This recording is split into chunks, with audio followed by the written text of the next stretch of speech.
Yeah. We're gonna be today, like we said earlier, we're gonna be talking about Slouch and Stuffiness as a companion piece to the podcast episode, which is out now, available on all platforms, including YouTube, because we were on that this time. So listen to that of first. Course, the essay that I wrote that came after we recorded the podcast, so it's a little bit of supplementary. If you want the full picture, you gotta get both, obviously, because Spencer is not in the essay. Because I write it. That's just how it is. But yeah, I thought it'd be fun to kind of go through. We had a lot of friends here that you saw. We know we'll go through like we do normally, and we got Chandler. we got Bing. Yep, we got, and they're not here to kill me this time. That's Seinfeld. Remember this in 4 weeks, okay? Remember this joke in 4 weeks. That's right. Oh my god. But anyway, so let's get into what everyone thinks about Slouch and Stuffiness. So let's start with our producers. Matt, what do you think about Stuffiness and Slouch? What are your thoughts on that? Well, if Spencer will be right back. When I was looking over this episode, I was like, "Oh God, this is such a good topic." Because I think that you did. Obviously, you called the most important thing, right? Far. I think I did, and the reason I did was because people getting into menswear or not even just any sort of fashion rubber, but we have our lens of menswear. It's they, I got some people that go through Reddit. I went through YouTubers the hashtag menswear and Gentleman's Gazette. You have to start with those basics somewhere, but at a certain point, you have to not only figure out personal style, but also just if you like wearing suits, great, but you have to figure out some social fluidity and just how to be yourself and just not be so obsessed about, oh, I'm wearing these cool clothes and you better change how you feel about me, because put the onus, right, taking the onus off of yourself and putting it on people in your life. It's just I don't know, it's a weird mentality to be in when you're getting into clothes. And I think Spencer says this a lot. You open yourself up to criticism in a way where it's you suddenly put stock in what they think and all that stuff. So it's totally new, totally different. So a lot with people, when they start wearing suits, they just can be so, either they have the power suit dynamic, or they feel trapped in it, and so they're not confident. So this whole Stuffiness and Slouch thing really is a way to just okay, this is kind of the stuff you wear. Maybe you have to wear it, or you like to wear it, with tailoring and all that stuff. And then this is now how you can get to a place of just existing in clothing and not feeling like it has to define you, or you have to control the room, or make people talk about it. You could just, it's you're wearing clothes. It's just any other part of you, and if it comes up, great. But so that's why I thought it was really important. Yeah. But I think that it's not something that I think about right now at this point. I think it is something that's really important, just a switch. I guess for me, when I moved away from the Gentleman's Gazette very dandy look, and I got more into the Drakes when I discovered it in 2018. That was sort of okay, these people are wearing suits, but there's somehow, I don't know, I didn't have the name or the terminology, but I could tell, oh, there's something about them, and they're just casual young guys hanging out. How are they doing this? So I started to try to replicate and emulate that behavior and looks and all that stuff, and figure it out. So that was sort of my version of getting to the Slouch, just kind of emulating them and just seeing, they were a great template for that. So yeah, it's really just how can I make this clothing that has these connotations just something young people wear? And that's sort of stuck with me ever since, and I just kind of do a version for that whenever I do need to wear tailored dressed up looks. Again, I don't do that all the time, but yeah, that sort of was my version of Slouch, I guess, that transition. But no, it's not something I think about too much now. It's just okay, these are clothes, you wear them, and it's a nice place to be at. But that's why this is important for starters. Right? Yeah, it's inherent. Yeah, I mean, it's when I was writing it, I obviously I don't think about it, as most of you guys know now, but it's nice to actually put it into words about what I think of, what I did think about, and what the thought process was. Because I did write, I think I said it in the article, or I put it in the show notes, where I wrote one of the first pieces in 2017 was, yes, you can put your hands in your jacket pockets. You can have those opened. You can have those open that was received horribly on MFA. They were what was that, 2017 you said? 2017, maybe early 2018. It has to be 2017. I think it has to be around that but time. around then. Okay. Yeah, like I remember like everyone was like, this is dumb. You look like you're like, why do you look so sloppy? Like you're supposed to like you're spending so much money on this garment. Why are you gonna ruin it? You know, and a guy and it's funny because at the time, you know, I wasn't a big guy in MFA. Like I for you, but I wasn't like a popular like people didn't really know me. People knew me more as like, oh, there's that vintage guy. Like it wasn't like, oh, like the vintage meets modern, you know, slouchy guy, whatever. And there was a guy who I think was famous for asking, "What do you think of the Tom Brown and the Tom Brown aesthetic?" Which was like a meme during that time whenever someone had an AMA. But that guy had like a blog too. He worked at Suit Supply, and then he worked in Indochina, like this kind of young Asian guy, you know, undercut, slim suits, and everything. And he, like, the top voted comment was he wrote this whole thing where he's like, "Oh, I used to do this because I thought, you know, Nick Wooster did it and all these people." And then like I started to notice my jackets were sagging, and I was like, you know, I fucked up. I ruined these suits. I had to give them away because I hated it. And then people are like, "Yeah, that's why you don't do it." And I was just like, man, you guys think about this way too much, you know, obviously. And it's like, I get it. Like certain garments don't work for that kind of a thing. Like if it's like a very businessy Super 100s kind of a thing, you know. And I mean, we've said this before, but it's like if these people don't wear tailoring all the time and they have like the one or two suits, maybe you don't stuff. Maybe you don't. Yeah, exactly. In the world. Yeah. But I mean, you know, but like the article wasn't written for those people. The article was written for people who kind of already get it, right? It's kind of like this self-fulfilling thing, and so you know. I guess it took 3 years for it to be accepted or whatever, or for people to kind of get into it. But you know, yeah, I think it's cool that, you know, a lot of people start out by not really knowing about this or how to approach it, but that's usually because they're still figuring out POV, you know, trying to figure out what they want to look like. They're trying to figure out what style they like, what tailors like, what brands they like, and all, you know, once you have all of that, kind of results in Slouch, kind of like you said, right? Like before, like, you know, trying to figure out how to improve, and then now it's like second nature. You don't have to think about being slouchy. You just kind of do it. Yeah. Right. Mm-hmm. And because so when you're starting out, it's so novel that you sort of put it on the pedestal, and you can't fathom everything is hard when you start out. Like I would just think this, like, what do you wear? Like someone tell me what to wear, and just like figuring it out. It's so long, and it's so I empathize with all the people who are like trying to know what to do. If it's for a job or they want a new identity, it's like it's a lot, and it can be overwhelming. It still is. Yep. Well, yeah, that's very good. Thank you for sharing that with us, producer Matt. But hey, let's go to the producer MJ. You take care.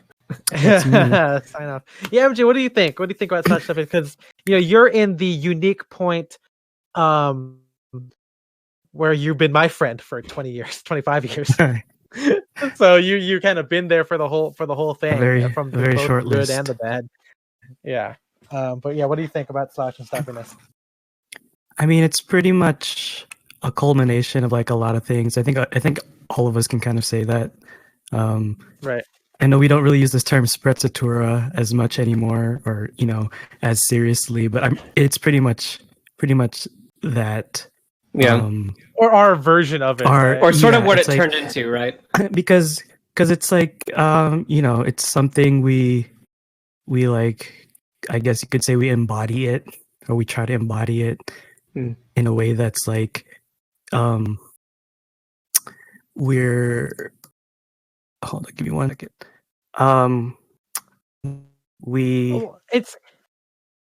Yeah, go ahead. Yes. I was just gonna say about the sprezzatura thing. It's that, you know, sprezzatura. I got this as a DM actually.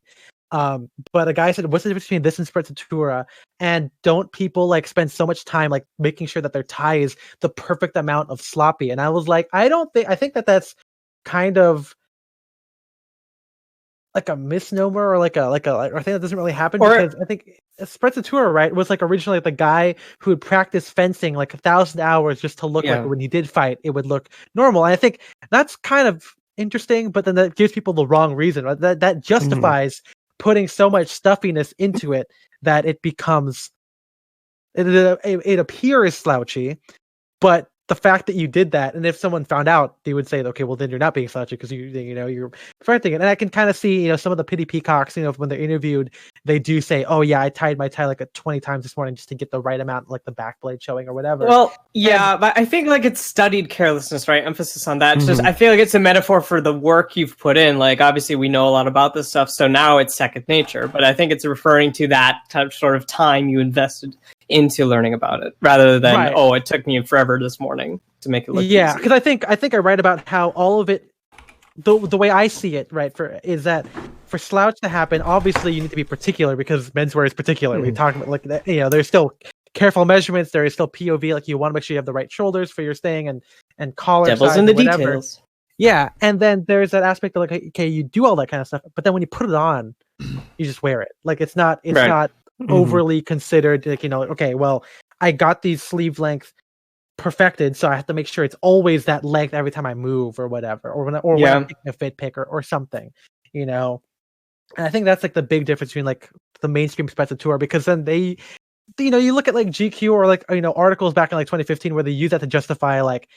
Not justify. I mean, anyone can wear what they want, but like, oh, I'm wearing pink pants because Spencer tour. I'm like, that's not. To me, that didn't seem right. I mean, you can wear pink pants naturally, but just calling it Spencer tour, like it felt like that didn't really tie into the studied carelessness part of it. So, I don't know how exactly it became slouch. Go ahead, MJ. Oh, because I was gonna say it's like it's a kind of two-edged sword, right? Because like. You're intentionally looking for a certain aesthetic or certain feel with your clothes or with your outfits, but at the same time, you don't want to think about it that hard. It's it's like once you know or like once you see it, you're like, okay, like that's it. You don't gotta think about it that hard throughout the day. Like, oh, my jeans aren't rolled as slouchy as I would like, or my shoulders don't look as as slouchy or as soft as I think they should be. And we've talked about this. The ultimate goal is to be able to walk out the door and not think about what you're wearing for the rest of the day. Not fuss. Or try your best. You try your best, right? Like exactly. it might change. But I'm curious, MJ, what about like, did you ever think about how we came off to like our friends? Because again, for those of you who don't know, MJ and I have been friends since almost birth, but our main friend group is not menswear inclined in the slightest. The ones we actually see and hang out with, because our life isn't just a Discord. At least I guess now it is, but now it is. It's the internet. Did that ever play into hanging out with like Scott and Taylor and everything? Not really, because I wear a lot less like suits and jackets than majority of us in the Discord. Or on the Facebook group.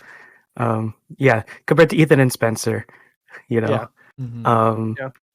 But that's not to say that I don't wear like weirder things or I guess you'd say that would stand out standing next to our other friends. But I don't know. I never thought about it that way.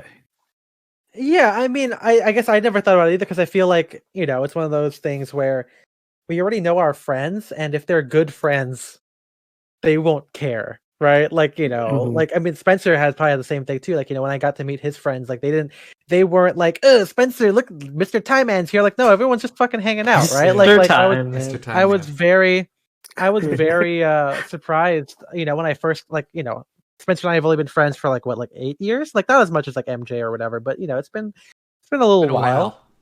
But hey, Stained. You know that band Stained? But like, yes, but I think Spencer asked me to hang out with him and his friend Emily and Jay, and then it was like a party, right? Like after the OC fair, someone was having like a birthday thing or whatever, and I think that was the first time I hung out with like Spencer's group of friends, like not menswear, not vintage people. And no one cared, like, and I think it's because Spencer and his friends are all nice people, and they, it didn't really matter. And even back then, I think we weren't wearing ties, but sometimes we wore ties, like the Friendsgiving or something, right? Like, it's all, we were able to slouch around because we're confident, and our friends and community were fairly positive, or at the very least indifferent. Indifferent is maybe Better. That's the word. Yeah, yeah, indifferent would probably be a good one for that. But I think that's why Spencer and I have had the confidence to kind of wear whatever we want, because we don't. Also, we're not in school. We're working adults. Well, I guess Spencer's in school and MJ is in school. But I haven't seen anybody in a while. That's true. Spencer hasn't seen You're an blind? adult. Yeah, I'm blind. Yeah. Oh no. Yeah. Just found out today. It's the worst.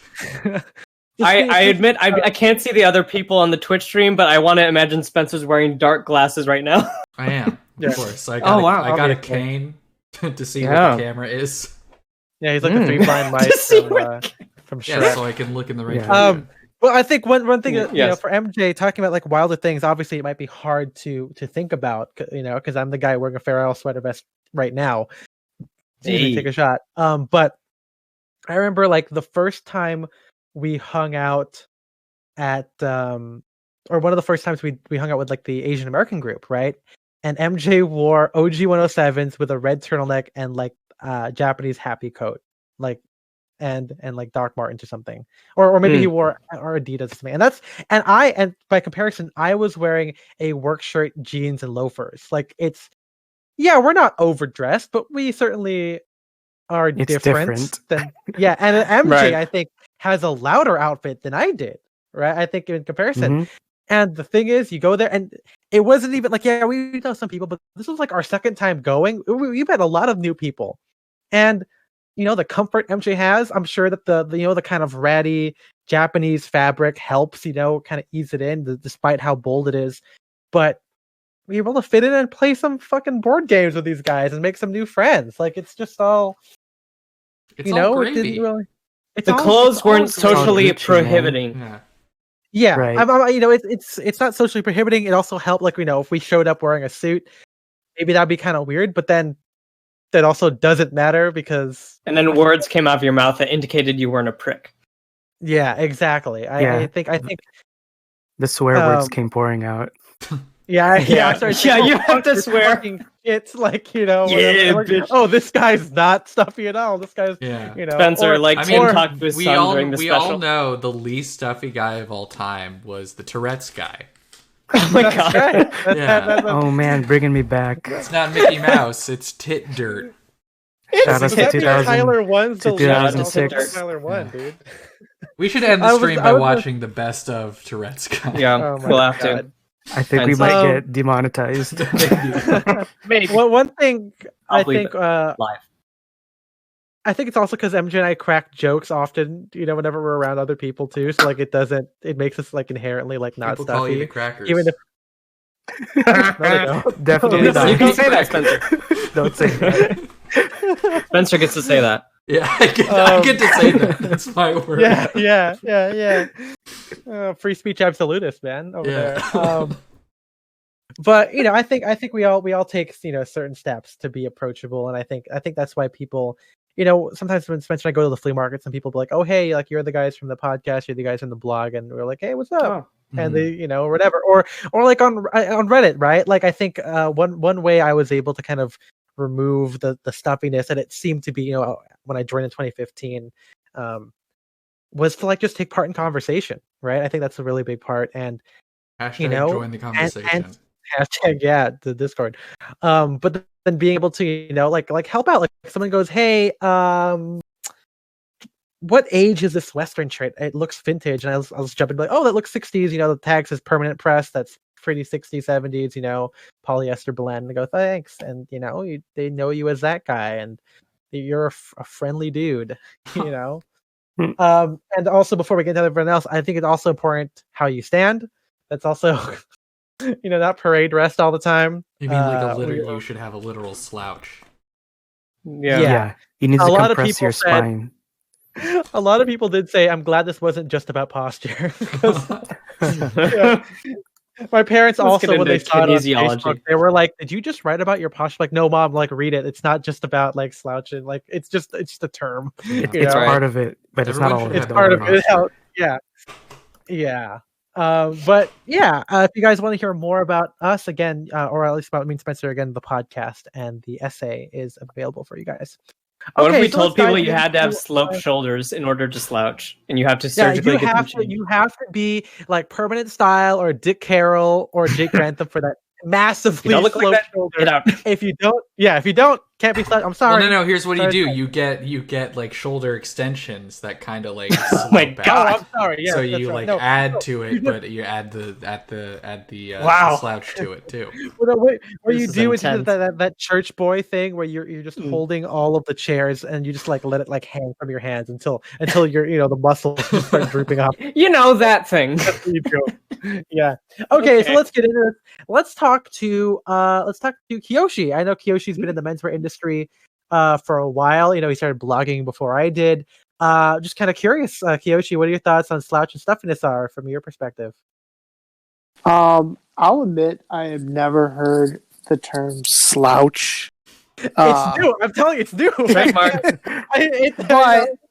But I will say, like, the concept to me in my mind, in the way, like, you kind of like put it through, a Google Translate, to me is more just like confidence or comfortability with the clothes you're wearing. I feel like those are very closely related. And yeah, I think it's the hardest thing to achieve once you start to actually care about clothing. Right. Because it's very easy at the beginning. I feel like most people, they're like, okay, I want to dress better. What's the guidelines, right? So that's like learning all the rules. And then it's a little bit about learning about details. That's like the next step. You learn the rules, then you learn the details. And after that, I think when you go through, am I following all the rules? Do I have the right details that I think I like on the clothes I wear? All of that kind of creates a little bit of, maybe a little bit of like,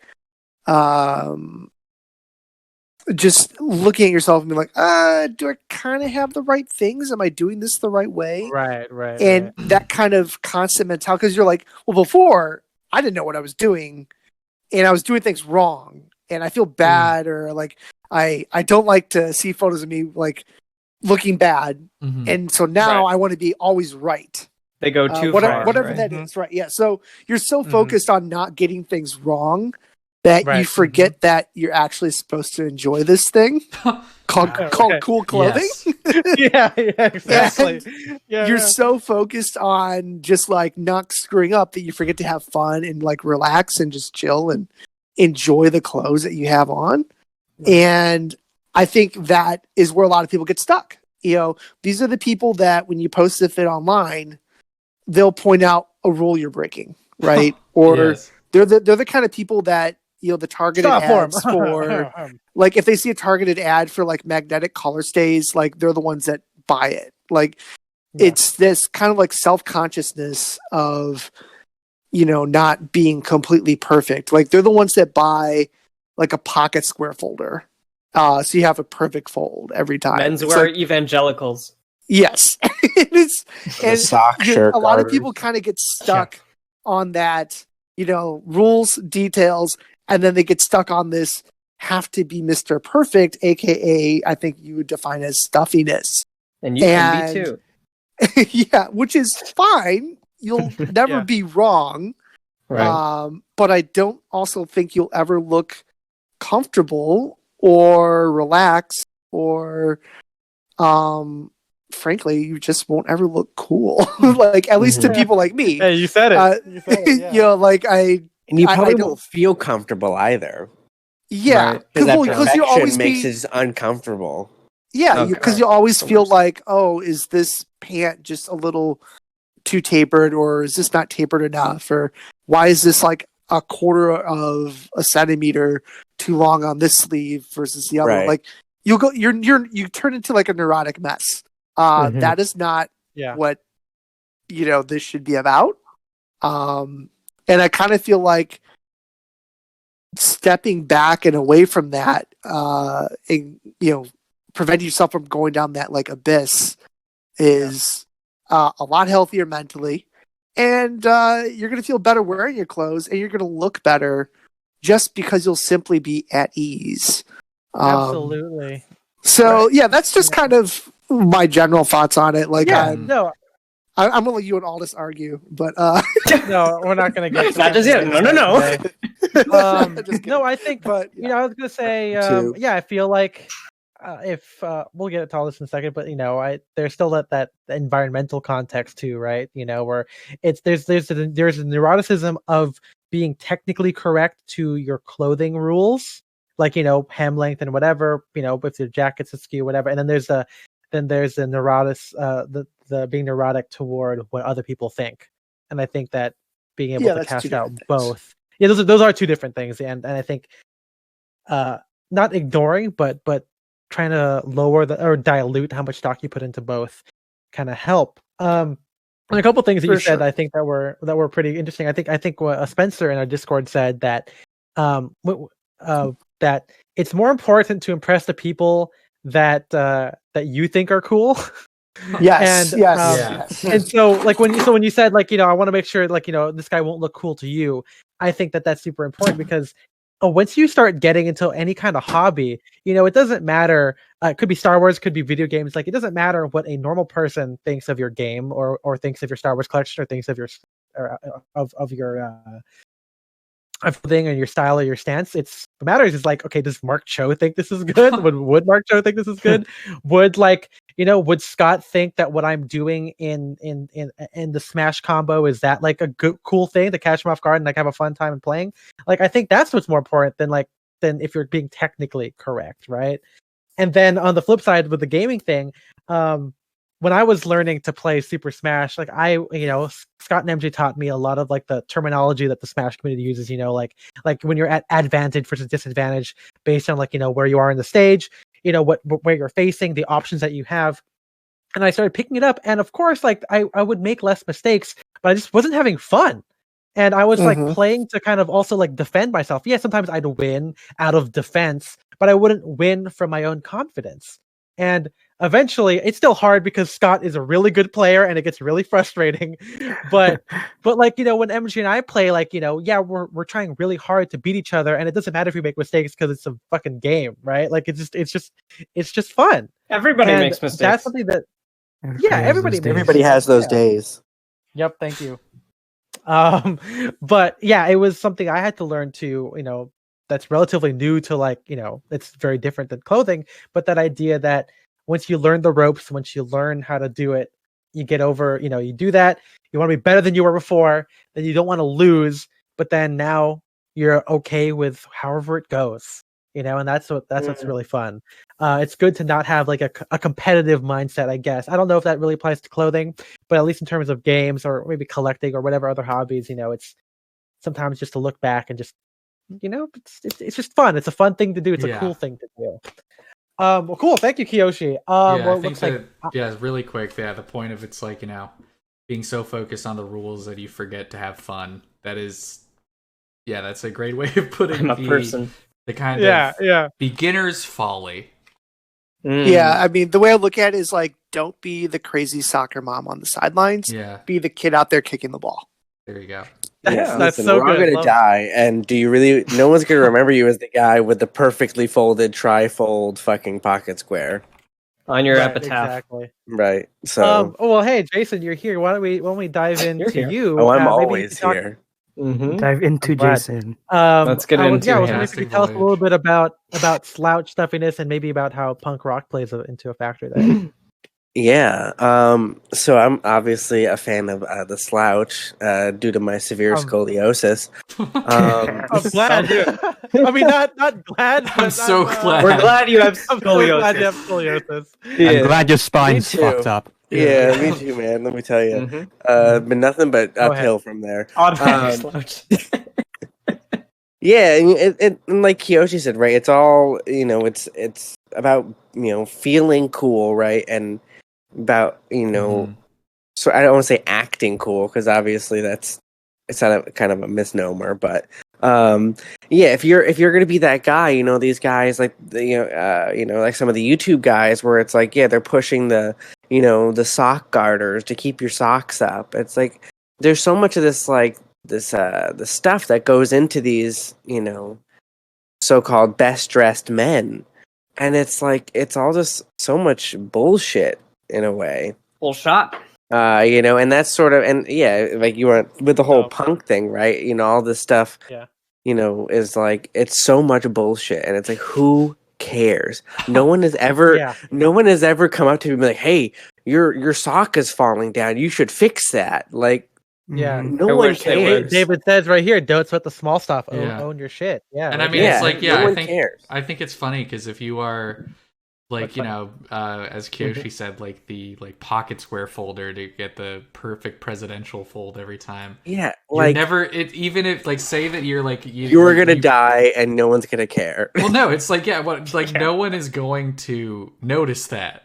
Like you're putting all this thought and effort into it, and you like I don't even wear a pocket square half the time. Yeah, and it's like especially if it's like a perfect fold, people are going to notice it less.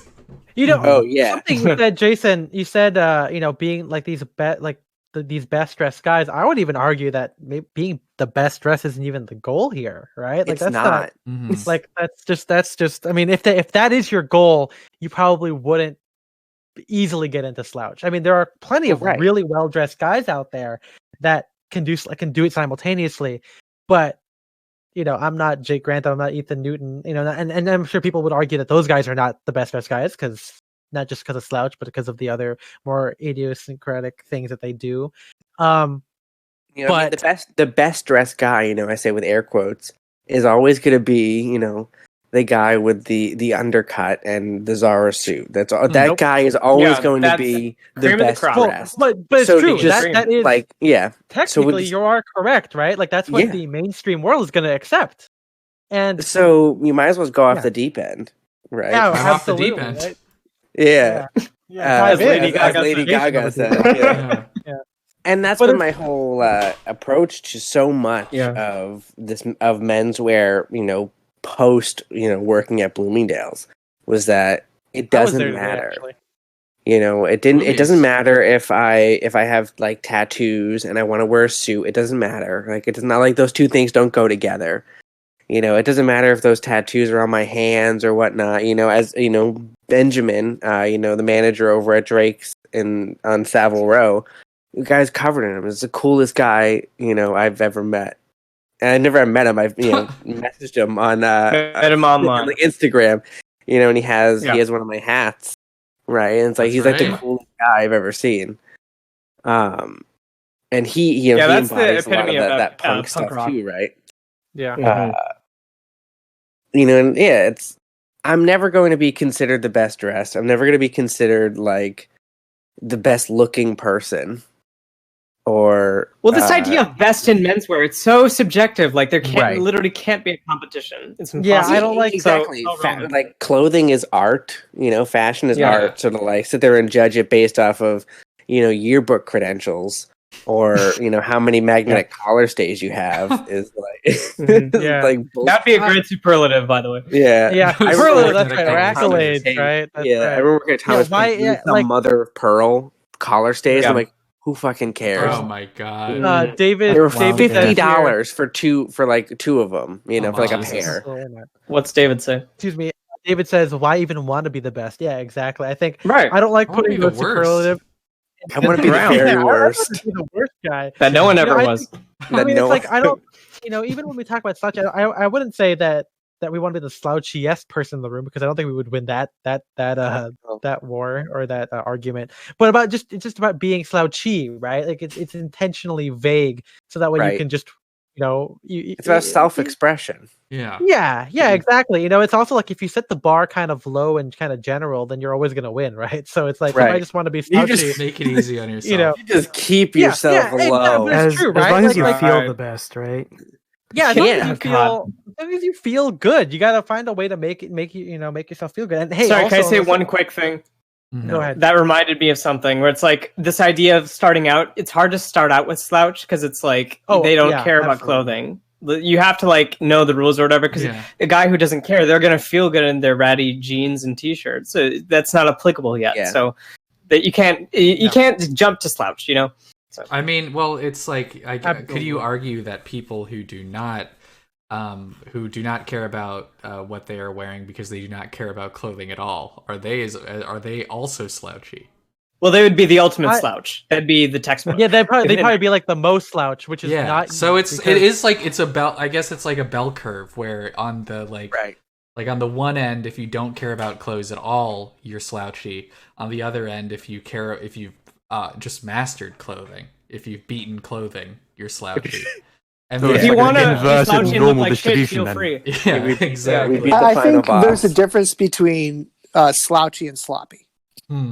Yeah. A couple letters. Because I would say, and Just you know, that a guy who doesn't care about clothes could, like Kish said, it would probably be sloppy rather than slouchy. Because it's something that Heinrich said, and we'll get to him whenever he's ready. But I want to get to Ivan after this. But it's that idea that there's a little bit of a reverence there, right? Like you are intentionally getting something wrong.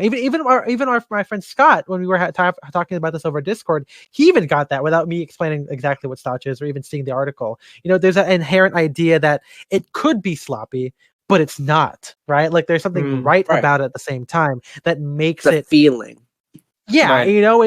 It's like I wearing a tank top and shorts can be done well or whatever. Well, if you want to call it that, maybe not by our standards or by our style, but as long as it's like a tuxedo tank top, like But it's like that's what I'm looking for. It's like there's nothing really to get wrong there. There's nothing really to get right there either. It's kind of you're just doing it, which you could argue, I guess, is not you. But like there's that consideration that I talked about, where like there's intent. Where with clothing there is. You do think about the measurements, you do think about the silhouette, and then it's about putting that spin, putting that confidence and comfortability that Kiyoshi talked about, putting that in there, and that to me is like slouch, And so Jason, with your art thing too, right? Like there's a difference between like an abstract artist and then a guy dumping paint on the ground by accident. Right. Like a guy who's dumping like intention. We're intentionally doing something to casualize it, but we're obviously we're not. And I think a lot of it comes with that, that knowledge we have, right? We know that these preconditioned rules are like, oh, your front blade of your tie should be, line up perfectly here, and then the back blade you need to do that. But then we consciously decide, I don't care. I'm not going to do that. And that's what I think. That's what's the difference between like a slouchy and sloppy, right? Because Boys to men. If someone like my brother did that, he's doing because he doesn't know what he's doing, and he just tied his tie, and then it's gonna look like shit because there's nobody doing. Right. But when we do it, it's we still did everything correctly, right? We still we didn't just tie a knot in into a piece of silk and call it a tie. Yeah, exactly. Yeah, no, that's absolutely like a great points. It's with the music analogy, right? Like if you just bang, your fist the keyboard, that's not you can't just call that jazz, right? You can't whatever. And then on the other side, I think like there is this inherent like need for a little bit of like maximalism or again a reverence to make it truly slouchy, right? Like jazz. The whole thing about jazz is that it's very natural. It's complicated but very natural. And then if you compare that to say like a Philip Glass thing, which is very minimal. You're playing 4 notes. Yeah, it's expressive, but I wouldn't say like playing like 4 notes the entire song in a minimalist way slouchy or as easy as jazz is, right? And again, I'm using jazz very generally. There's different versions, but very similar to like punk and the DIY music scene, right? It's like these people, they're trying to sound, underproduced, but obviously people know how to play their instruments. Right. You can't say, oh, the Clash didn't know how to play their instrument. They very clearly did. Oh yeah, I mean, same thing with it's like intentional to sound the way they did.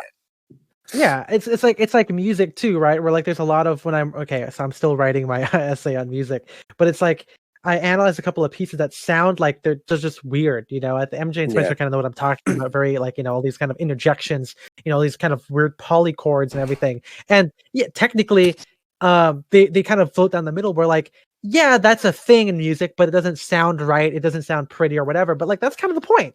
That's kind of, and you just kind of use it. And you can't say that the composer doesn't know what they're doing because it's clearly intentional.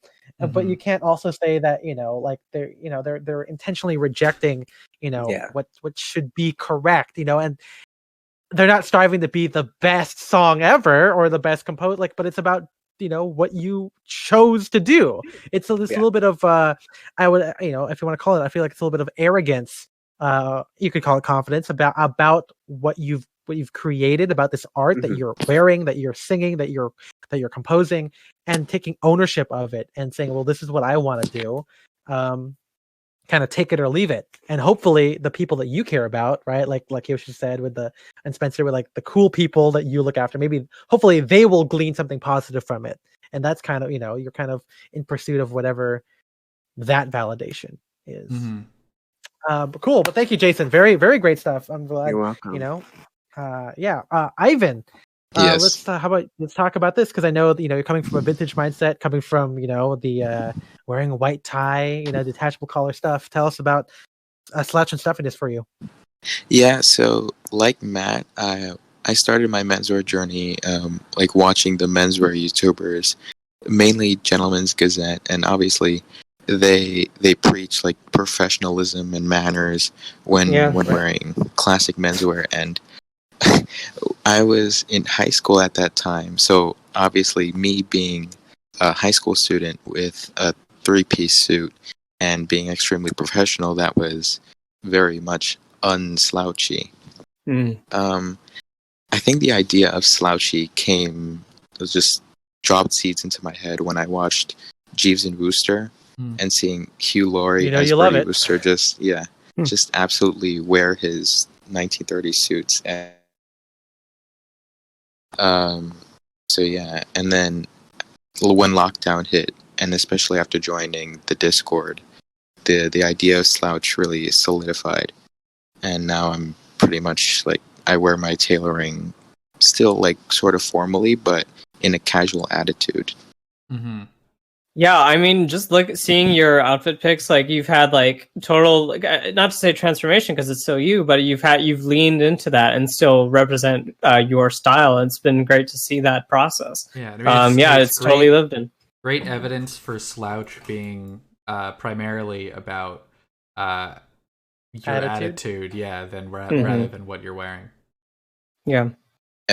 No, that's something I find interesting is that like I like formal wear, but I live in a small apartment, but I find it harder to be slouchy in my apartment than like out and about. Okay. Right. Yeah, absolutely. I think I think there is a little bit of that environmental context, right? That's because it's about being irreverent to your environment, so that makes it slouchy, right? And it's kind of hard to do that if you're in a bubble, like if you're just at home. Yeah, because if I'm just at home, I'm surrounded by mirrors. But if I'm out, like I where do you live, by the way? Yeah, fun house of mirrors. Yeah. Go ahead, Ivan. So yeah, like if I'm at home, I'm constantly like not trying to check, but I just happen to see that something's off, and then I have to fix it. But if I'm out, like I can't see myself, so I'm less likely to fix something, and I'm more just aware of my surroundings. Yeah, it forces you to be out in the real world, not in the vacuum where you can constantly be like, okay, I went to the restroom, did I tuck my shirt in correctly, whatever. Like you kind of just got to go out, right? Yeah, I mean, I totally feel you. I think I wouldn't say I'm exactly an extrovert because I love spending a lot of my time writing. But I do like being able to hang out with Spencer because I feel like it's, like it forces you to get out there and we can hang out, just wear cool clothes and just live life, right? Is that what you're going to say? To the fullest. Yeah. And like in one of the previous streams, I said that my style was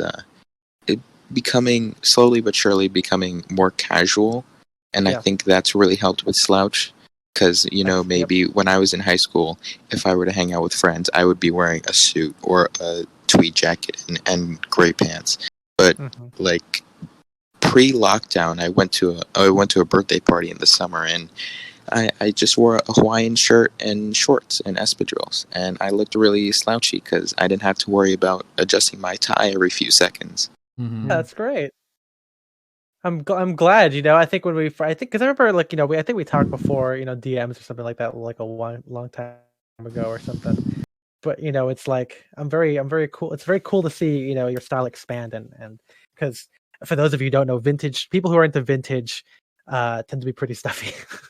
And I think it's cool to see whenever I meet someone who likes vintage, who likes the ideals, especially when it's more period accurate, but then they don't treat it like they're trying to be like the Deco Society or whatever. Yeah. Especially when I've talked about that. Cool. Thank you, Ivan. Well, it's just like that vintage community. They're so married to those specific rules, it can be hard for them to break away. So yeah, it is nice when it happens. But it's weird because then you look at pictures, like again, like I can't really defend them because I see pictures of Jimmy Stewart and whoever all the time.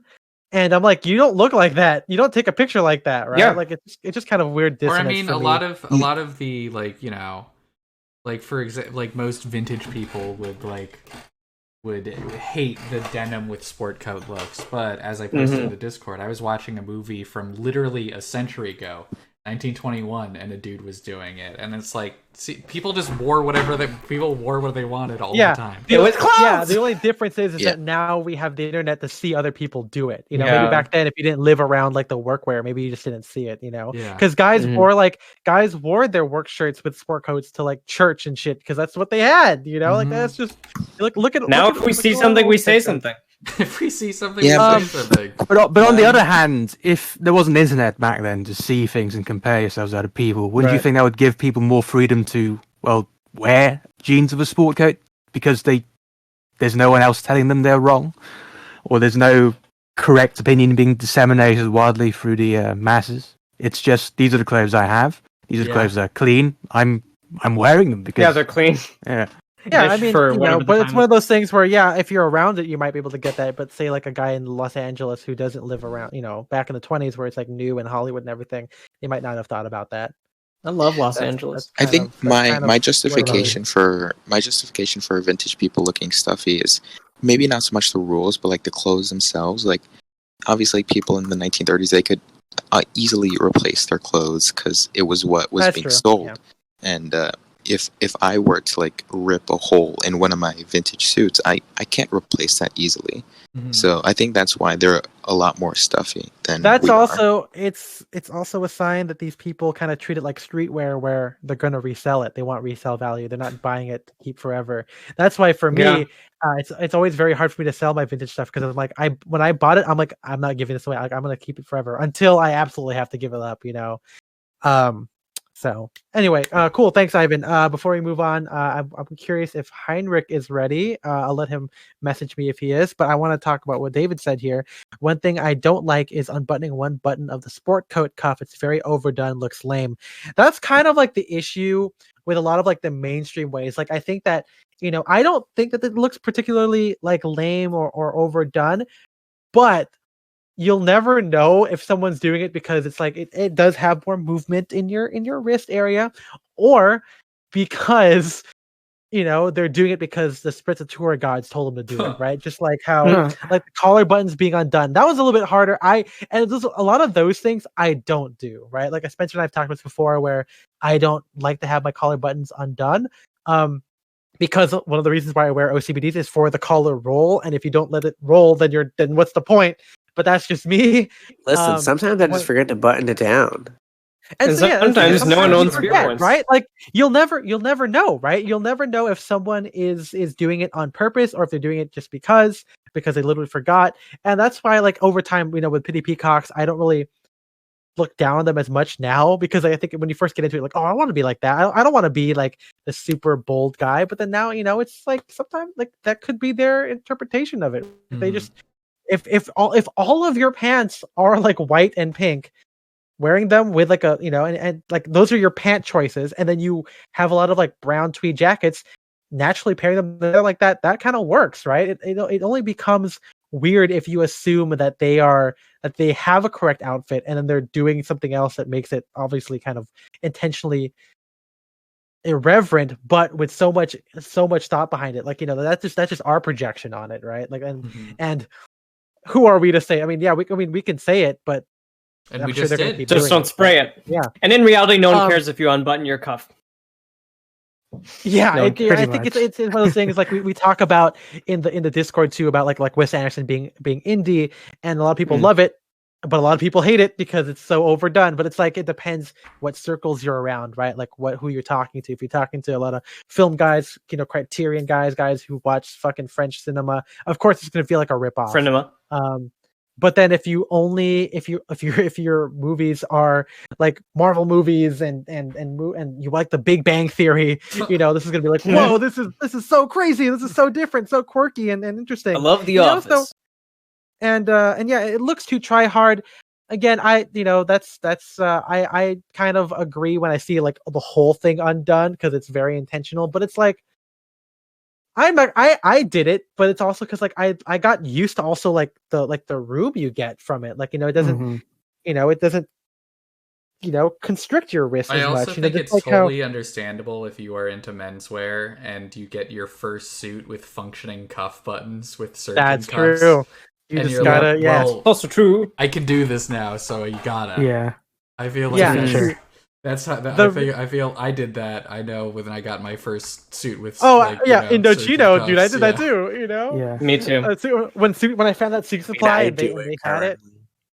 Yeah, right now. I mean, even Spencer knows. I used to keep my shirt cuff buttons undone when I wore jackets because at the time it could just be because I wore off the rack and maybe I bought a little bit too slim shirts, so like the wrist was just too much, and so I kind of was like, okay, well, this not only is this kind of sprezzatura, but it's also like it feels good against my wrist. And then now when I have more full cuts, if I have it undone, it waves out too much. It's like my sport coats now that have functioning cuffs, they're a little bit more conservative, so they're not slim to my arms or to the wrist. And when I wear it undone, it's just too wide open. And I don't like that look. I want, it's like one reason why I don't have breaks in my trousers. I want the clean line.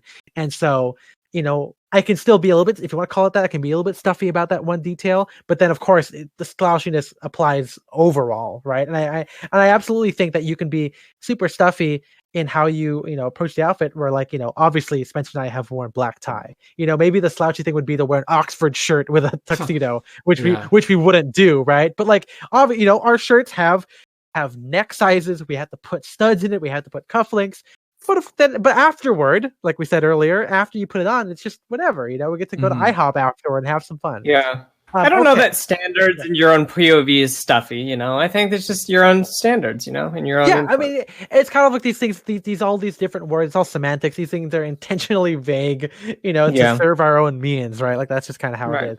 But I mean, okay, Heinrich. A simpler example that you bring up all the time. You say that like wearing ties is more, or you think that wearing ties is more stuffy. Yes. It's like that's extra effort, but I think it's slouchy, because it's the third dimension. The Ethan school versus the Kyoshi school. I'm not sure necessarily where I stand on the debate, but that's your argument. It really comes down to the only thing I could think of. That's why I'm still writing the music one, and then hopefully that explains how I think about it. Is that it's more things to do, just like I don't like kind of like minimalist like lounge jazz. I like a lot of like very fast stuff, or like Rachmaninoff piano concertos where there's a lot of stuff going on, but it feels to me, again, this is just me, and I write the blog, I write the podcast, obviously, so there's a little bit of control there, but it's like it feels so natural to me, and I wouldn't say that dumbing it down would make it feel more natural. Freaking idiots. That's kind of my approach to it.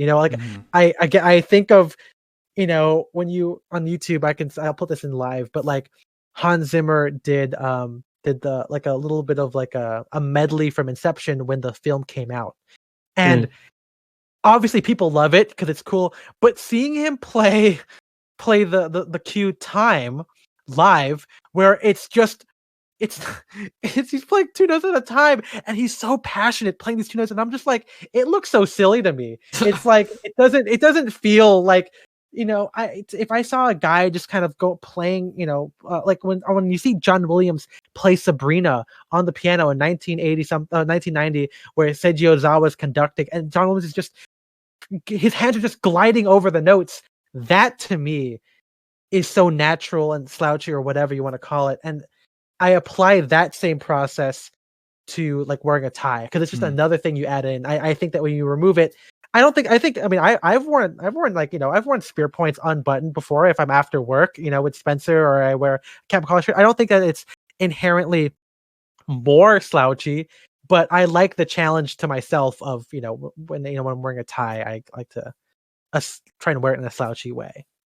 I think the issue of the tie with my and why, I think the issue of the tie and why a lot of people might not be able to might see it as a form of stuffiness is that garment encapsulates a lot of baggage beyond its aesthetic benefits. It has a symbolism to it to a lot of people. That like the corporate, put on your tie, go to work. Yeah, it's a symbol of a certain white collar occupation that people can't seem to get past, and it's appreciated. So it overrides the aesthetic impact of it.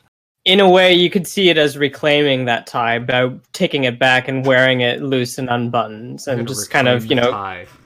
Well, away from that corporate connotation. It helps. Yeah. Yeah, I would say it helps. I don't think that that's my intention about it, because I don't think I would, like, if I was gonna craft the slouchy outfit, I wouldn't like okay, I'm gonna make a tie just because I think it works in reverse, where I already picked the tie out and then I'm making it slouchy by doing it that way. Because I think I said earlier too, like in how we craft outfits, again, really great previous streams on YouTube. But like, if I'm not gonna wear a tie that day, I'm gonna pick a shirt that doesn't require a tie, aka like a turtleneck or a camp collar shirt. I don't really force it, like I'm not gonna be like, okay, well, people should know I'm gonna reclaim this tie. It doesn't work like that in my mind. And of course, they might see the tie and think of it that way.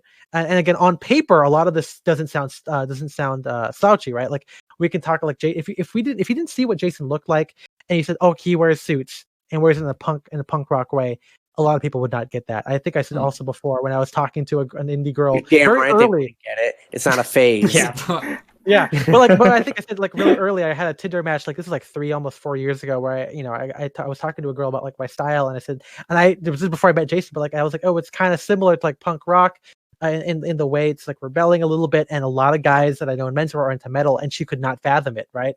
And it's like, it's because to her the idea of a suit is not a blank canvas; it's a very defined, specific idea, a very specific symbol. But she, but it's also like, I had just like, there were no pictures of me wearing a suit on Instagram. Not Instagram, on the Tinder profile. Maybe there's like one. We had just started texting, and so like there was no that extra contact. We had not met each other yet, and I think that's also the human element of it is so important too, where you can actually jump in there and be who you are, right? Like, because I think if you met Jason, then you wouldn't think it's stuffy at all, right? Like, and you would see that punk rock style, especially when his hands got tattoos on it with the Rebel Alliance stuff and whatever. Like, there's all of that in there, and I think that's discussing it in a vacuum is a little bit hard. And why I do understand it. When we talk about like the tie itself, it's definitely tough to get through. But then if you see someone doing it, language. yeah, and it's like when you see Jake Grantham, like when you post that somewhere, everyone will say like, this guy looks like, maybe not slouchy, but like, this guy looks sloppy or blah, blah, blah. But it's like, good, right? Like, that's kind of the point too. So anyway, Heinrich, here we go. What are your thoughts on slouchy and stuffiness? Enlighten us, please. I'm interested in the relationship between study and carelessness, because that sort of maxim of who cares rarely ever applies. If you look at even historically, certain subcultures did in fact care quite a bit. I think it's only in the history of like music, and it's only grunge when it sort of really comes off the rails. Even the punks cared a great deal about how they look. It was like a big finger to the establishment, but it's a very deliberate one. If you look at anything that has to do with hip hop or something, the extreme fastidiousness with which they approach fashion and with the fine distinction between different notions of sneakers, starting in the early 80s, is incredibly incredible dense weave of distinction and preference. Yep. It was never about like be yourself or who cares. That's like, it's actually kind of a peeve of mine. This idea like it's okay to be you is kind of a very recent phenomenon. It's a very American one, but also a very recent one. Very true. It's in fact, you know, the older paradigm is actually, you know, you do have a standard to live up to, but not in the sense of like an abstract rule, but in terms of you need to change this sort of moment of subjective introspection that what you're doing is not quite enough, but you can, if you stretch yourself, sort of maybe reach a different kind of level. And now that sort of subjectivity of it has sort of collapsed. So now it's just sort of we're supposed to approach some kind of mirroring of the insides, that you are expressing something that already exists, and then all you need to do is to find a kind of adequate sartorial expression for what you already were. That's nonsense. It's not true. And sprezzatura is, you know, the story of that is very long, but sprezzatura originally was kind of like a wrinkle in the surface. Right. It was sort of like a crease that allowed someone to navigate like a very rigid system. It was a way to, but it wasn't about expressing individuality. It wasn't supposed to carry subjectivity in this massive sense. It's only in like modernity proper that the problem of authenticity and introspection becomes like a real aesthetic problem. Like what does it look like to be an individual is a modern problem starting around 1800 maybe. And we're sort of 200 years later, we're talking about, you know, once clothing sort of no longer played that role as a crutch for subjectivity. Now we sort of have to, now everyone is expected to completely express themselves through something that is a product of industrial capitalism in most cases, which is a bit odd and an impossible solution. But Slouch is sort of a mirror of that, and it allows you.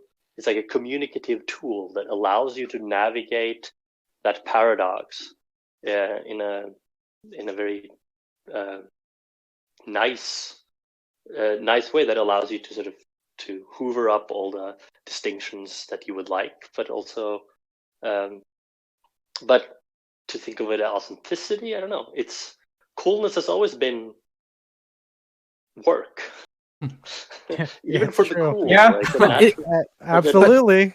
But is the goal of Slouch to push forward an idea of authenticity, or is it more to push forward an idea of being carefree, of not putting too much? What's the word? Nonchalance.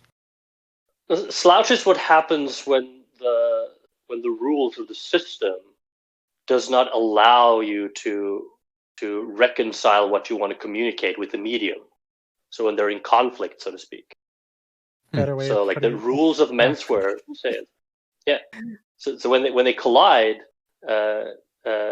Slouch becomes this sort of a way to navigate a rigid system without conforming to it. That's sort of how it originally was thought of, and I think that's how it's still kind of works. So, if you agree. Yeah, no, I agree. That's you always put what I want to put even more eloquently than I can. But I have almost like I'm also kind of fond of a certain kind of stuffiness, and your music metaphor actually sort of brought me onto this. Okay. There is a kind of stuffiness that is misunderstood. And I do wonder actually if Slouchness needs a kind of stuffiness in order to operate properly. I would say well, this goes back to an idea that was brought up earlier. That Slouch does require a base level of knowledge and understanding of fashion. There was a distinction between being completely carefree and being slouchy. We did establish that there was a difference there. I would say carefree is different than being sloppy, though, because I think being carefree means that you have but not caring at all. So the guy in a t-shirt and shorts because he has never thought for a second about. Yeah, carefree is not. That's not Slouch, right? So there does need to be a framework there in order to be Slouchy. You do need to have a framework. Carefree to me, I don't know, maybe or not caring. Yeah, or it's like carefree versus not caring. You care a little bit. Carefree, you are burdened with the knowledge, but you still don't care. Compromise on free of care. It's always a reflexive phenomenon. So it has this self-reflective component to it at a higher level. And once the self-reflection occurs, you have the classic crisis of introspection of self-consciousness as well, because you never know whether your slouchiness is, like you say, with the intentions of others, right? Is it or is it feigned, or is it in fact affected, or is it can always be subject to a further twist, so that it can in fact then become stuffy at any moment, almost, if it's the wrong kind of slouchiness. It's more stuffy than actual stuffiness. That's a great way of saying what I said in the article. Even if you do whatever I said here, or not even like what I said as rules, but like even if you decided to fist your pockets, doesn't mean that people are going to get it. Like I already know that people aren't going to get the typing. Like that's already very clear, But it's sometimes you just don't care, right? You just do it anyway. Yeah, but because Slouch can only be achieved. Very famous case. Yeah. Go ahead, Heinrich. Yeah, you talk about filled glass and stuff, but in music, there's a famous case of Beethoven, who's kind of uber stuffy composer, but on closer look, is in fact like shows himself to be something quite different. Like everyone grows up with the cliches and the thunderness of the Hammerklavier sonata and all this sort of overly familiar stuffy, the emblem of classical music. But there's a whole genre of Beethoven sort of reflections is about like discovering how complex and rule breaking, how chaotic and anarchic Beethoven in fact is, or the stuffy turns out to be, in fact, if not slouchy, at least irreverent and kind of like thunderous kind of voice. Exactly. You get. I think this really comes to. We're gonna get into this in 2 weeks because the music one is not coming out yet. But yeah, I think you really get it, and I being able to grow up in that kind of hobby, because for those of you who don't know, I write music in my free time when I'm not writing, but. It's I totally latched onto that, where like something can sound complex and by looking at the notes and first glance and the orchestral texture, but when you see how it flows together, like it's just natural, and that kind of like that dissonance or that kind of back and forth, and you don't really know what to call it, like that instantly hit me with clothing as soon as I kind of was able to put these two things together. When I started looking at clothing as not just like tick marks, not just for like vintage, but like with like, hashtag menswear. There's fun socks, there is white pants, there is sockless loafers, there's short jackets. It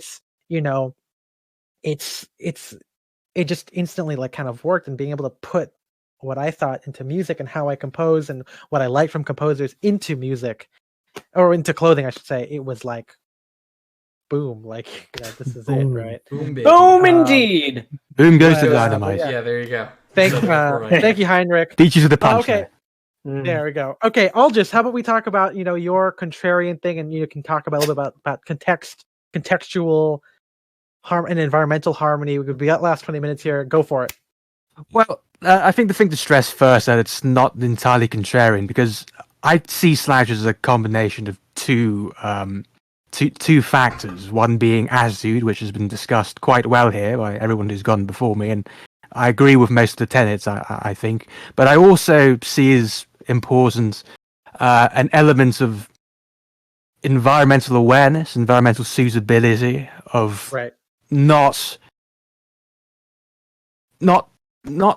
providing too much distance between yourself and your surroundings. Yeah. Now the thing is, and you pointed this out, Ethan, is that they kind of go hand in hand. If you have the attitude in hand, you're probably at a point where you inherently aren't going to really rock the boat in that way, to provide a very strong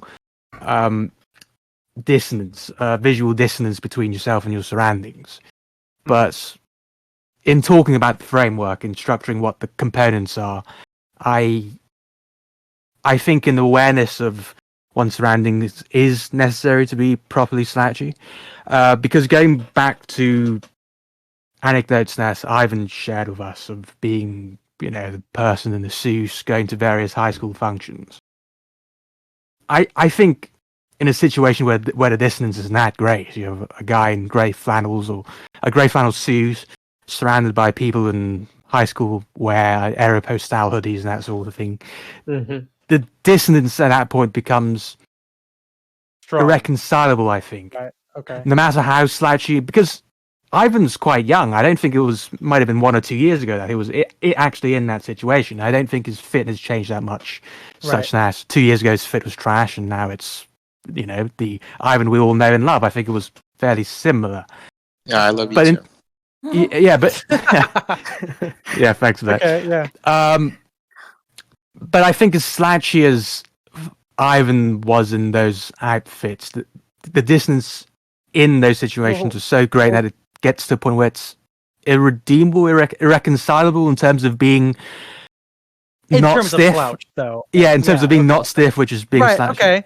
Well, I would say, Ivan, do you think that your attitude was slouchy? Like, did you walk around like, Bane? How did you carry yourself? Kind of yeah. Did you walk around like Bane, and did you put palms underneath the football stadium? I refuse to offer favorite. Did you jump out of airplanes?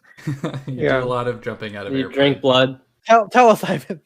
I think because I was so young, I sort of just had to be slouchy in a way. But as I said before, I just sort of when I went out of the house, I just sort of forgot about the clothes. But I don't think there was a real amount of slouch in there, like as I do now.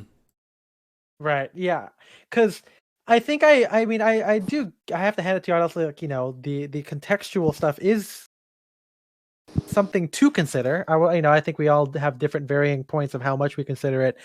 But again, like on paper, a high school guy at someone's birthday party or at like a prom or something, or even like a homecoming thing, wearing a gray flannel suit sounds like he's stuffy.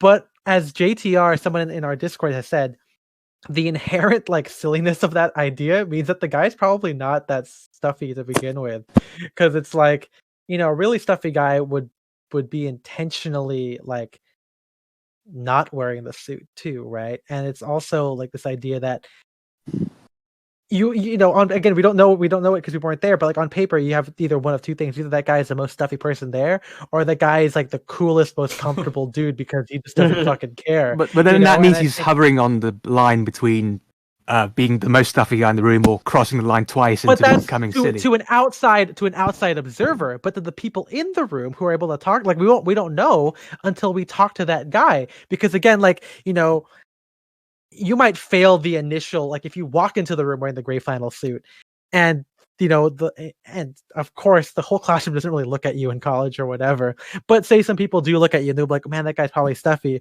and then that guy goes,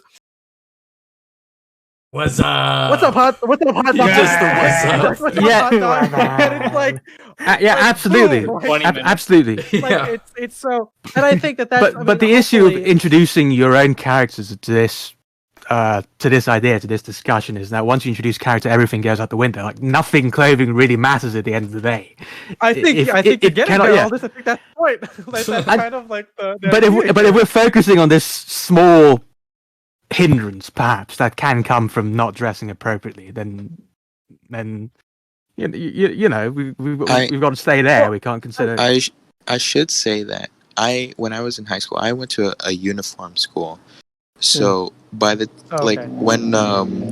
we had days where we didn't have to wear uniform, like I obviously wore my suits, but the people around me, they already knew me pretty well. So when I wore my real clothes, they were kind of able to look past the clothes because I was still essentially being me. Yeah. So yeah. Yeah, because that's a great point, Ivan. Because I think that it could be interpreted weirdly if like you're trying to approach this as Slouch as an easy way to solve a problem, but usually if there's a problem, there are other ways to fix it. And I would also suggest that to those people that you don't really start out with Slouch, just like what Matt said, where it kind of comes after you are burdened with knowledge, I guess, right? Because like the issue there is that people don't know you.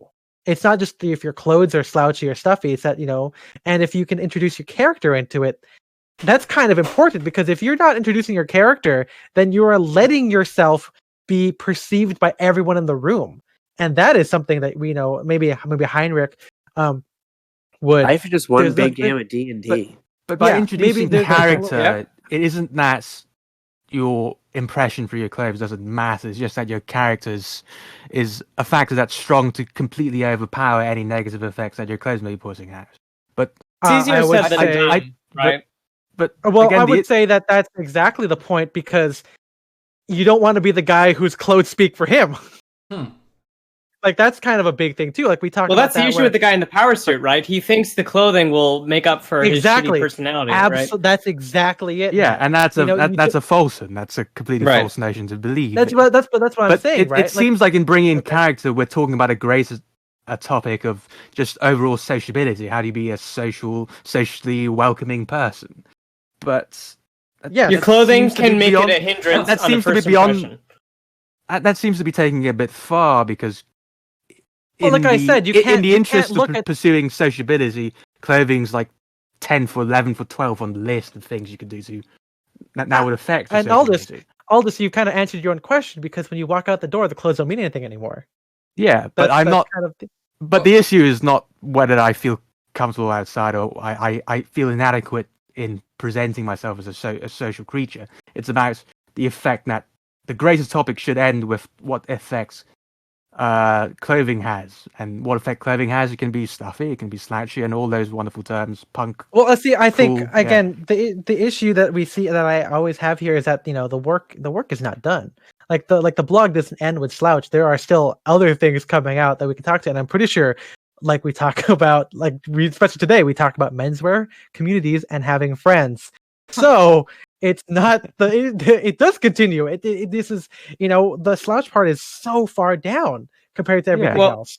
But say really quick that I think it's less about clothes in this instance. You have to have the stuff we've been talking about. Again, like it's not something you could do right away, but it's less about the clothes at this point, and then just like again how you live in them. So it's not just dressing the outfit. And I think that is a valid criticism, that maybe our episode or what we talked about, like how to be slouchy, just ended up being just be confident. Things and cool. we do, But I mean. But that's why it's an ongoing thing. That's why it's not like it's not presented to be an end all, And I think people, well, no one does this, but I'm saying like that's why if someone were to ask me how do you dress better, it starts out with POV. It starts out with what you want to look like, with aesthetics, and then that being confident with that will all lead to other stuff, and then And if someone says, "Oh, well, I'm being slouchy and people aren't liking me," I'm like, "Okay, what do you do when you walk into the room?" "Oh, I don't talk to anybody." I'm like, "Okay, maybe you should talk to someone." Like it's not done. Like Slouch is not it's not a magic thing that just answers that question of being accepted in society. It answers one very specific aspect of, is this stuffy or not, and that is 1% of everything else. And we're more concerned about not being known for our clothes. I think all of us don't want to be known as the guy who wears suits, right? I think that all of us want to be our own people. Mm-hmm. And the guy that the way you do that is when you start talking, we start meeting people and talking to people. And that's why this is why everything kind of builds on each other. When we talk about like that guy you want to be, that's why I said I just want to be known as that cool creative guy who happens to be wearing tailoring the way I do it and wearing a tie tucked into his waistband. Spencer wants to be, Spencer wants to be like a journalism student or the film guy or whatever. And the way those come out is when you talk to people and you be personable, and then Slouch helps add in the clothing aspect of it, where, okay, he also likes wearing that, but it's done nicely and it's done, it's done considered, but it's also careless, or whatever. It happens. So that's kind of why I didn't like putting a framework on it, because I know that Slouch isn't an end-all answer, and looking at it that way opens yourself up to the valid criticism that you have, especially in terms of context and their environment. But that's because it doesn't end there, Yeah, I don't know. I would just go back to saying that I never thought we were talking about greater acceptance in society. It's a broader topic that I wanted to get to. But that's what you talk about, though, right? Like a lot of the stuff with you Slouch. kind of bring me there. We're just talking about how it's not the only thing, and yeah, it's true. But I was just talking about Slouch here, about what it means to be Slouch. How can we define what it means to be Slouch? I think a very simple way is just like a guy that doesn't take himself too seriously. Yeah. And so to not be a contrarian, I have to stress again that in terms of the attitude of how to project Slouch out into the world, I might have a disagreement of about selling it, perhaps, and one's ability to sell it, but I am totally on board with the rest of you guys as to the attitude and the components of the attitude that will allow you to be Slouchy. This idea of nonchalance, of irreverence, of being aware of the rules, but also knowing they don't matter. And so, why don't you tell the audience where it falls apart for your situation or your personal point of view? It falls apart in that it's not just about being comfortable in that particular outfit. In a hypothetical scenario, which I know you hate, but in a hypothetical scenario where you're experienced in fashion, in tailoring, so you're comfortable in all sorts of different outfits, but you find yourself in a wildly inappropriate location where everyone's dressed 3 or 4 dress codes below you, or it's separate. It's quite. You stick out like a sore thumb, essentially. In that room, I think it gets to a point where just the fact that you're in that outfit is an irreconcilable, unclimbable hill for lots of people there, where you will come across as stuffy just because you're in a suit. In that environment, it doesn't matter how well you're wearing that suit. It's the fact that you're in a suit. I think if we agree on your parameters of this very closed bubble that doesn't apply in real life, you're right. You probably are right. But then I think that being in a room where you're totally outside the realm of formality and people also don't like you or don't know you is a very rare thing to happen to people. Because even in schools, people don't even think about you that much. And so I don't think of you at all. Yeah, and it's really hard to kind of be in that kind of thing, because if the situation is as closed as you think and static as the hypothetical posits it to be, then you are going to lose every time. But again, that's why, I mean, if I was attacking the hypothesis and if I was introducing my own stuff to it, which doesn't work because it's your hypothesis, but like that's where the idea of character kind of comes into to make up for the shortcomings of Slouch, if there was one. And that's why, again, teasers for the upcoming episode, but it's about reducing how many rooms that you're in or how many places you are that do not understand you or that perceive you in a negative way.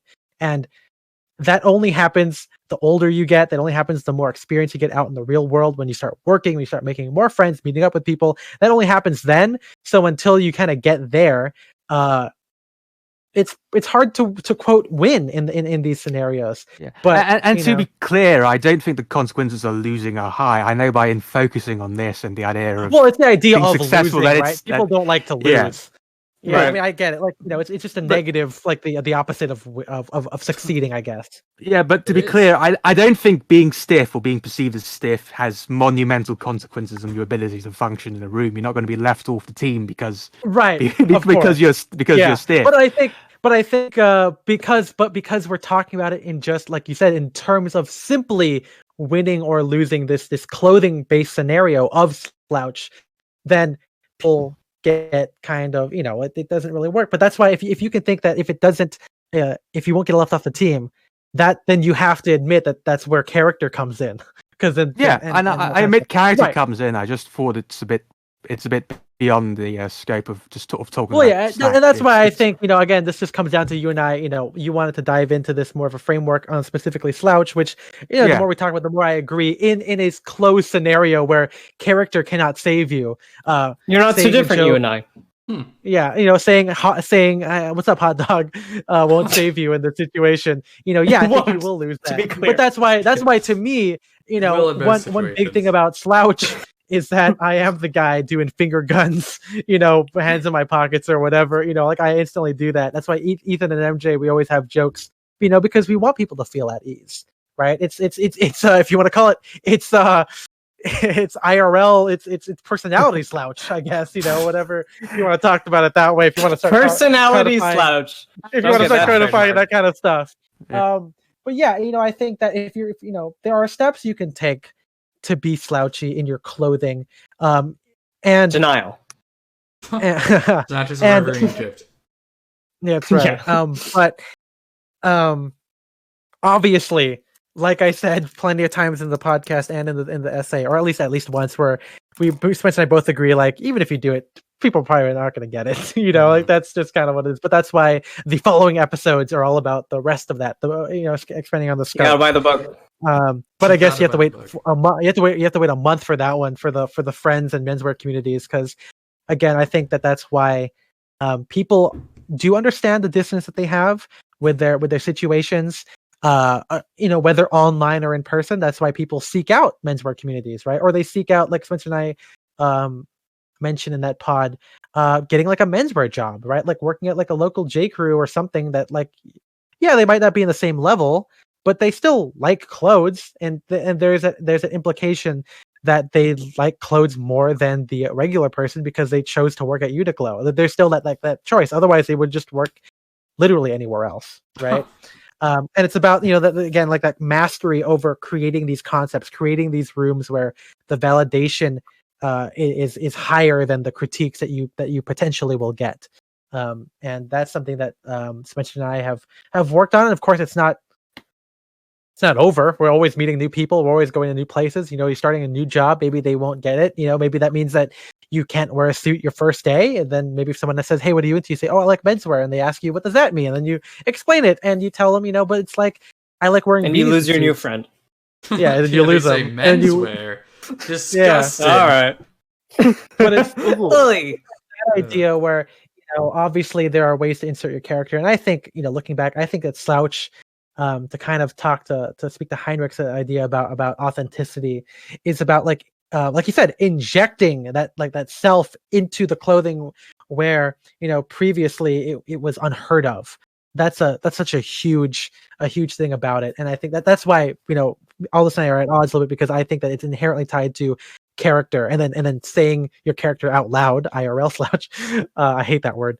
But it's like, it's about furthering that and anchoring in like the pocket fisting, and I think that's what maybe we don't really get when we look at things, not just from like a closed hypothetical perspective, but when we start talking about people like Pity Peacocks. We don't know these guys, or people like when people see Jake Grantham, you don't know it. You assume he tied his tie, crazily, it took him so long to do that tie, but you don't know when you can watch a video from the armory. It shows how it took him. He did it one time and he tucks it in the waistband and just forgets about it. Like, you don't really get to see that literal character until you get to know people. And that's why the social aspect, the community aspect is extremely important, because none of us like to be judged and none of us want to judge other people. Or someone tell that to Judge Reinhold. Please tell him. Yeah. Hey, what about Franklin? The judge. There you go. Franklin Judge Roosevelt. Yeah.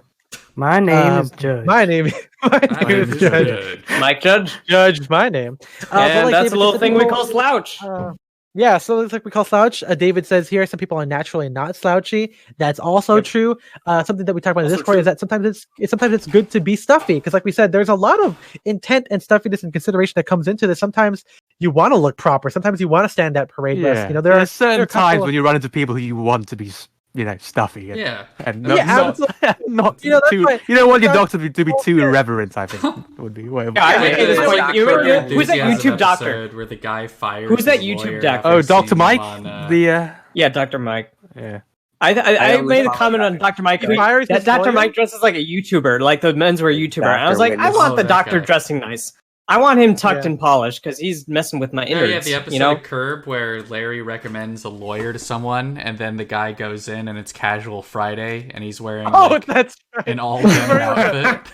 Yeah, he's wearing jeans with a Western shirt, and the guy's like, "Why are you wearing that?" I was like, "Oh, it's Casual Friday." Like, he goes, "But you're a lawyer." Like, "Yeah, but it's Casual Friday. I don't want to deal with this. Like, you're not a good lawyer if you're going to dress like that." Yeah, it's like, I don't want my lawyer dressed like a cowboy. You're handling my divorce. Yeah, and the guy walks out. Yeah, but it's like you don't want to deal with those people to begin with anyway. But yeah, that is Slouch. Again, if you want to listen to the full, dissertation. I mean, you can listen to this. This is fine too. But if you want to hear more of Spencer and I diving deep into it with multiple perspectives, just Spencer and I's perspective, it's available on all podcasting platforms. It's on YouTube, and there's also an essay linked in the description of this video because I'm talking about this as if it's a VOD because it will be. And I think it's good. I think it's a good, start of the conversation. We've been doing a lot of this kind of stuff, kind of as a theme for 2021. Been doing a lot of this lately. It's been I've really been enjoying it. And hopefully, you guys have been doing it. I have been enjoying it as well.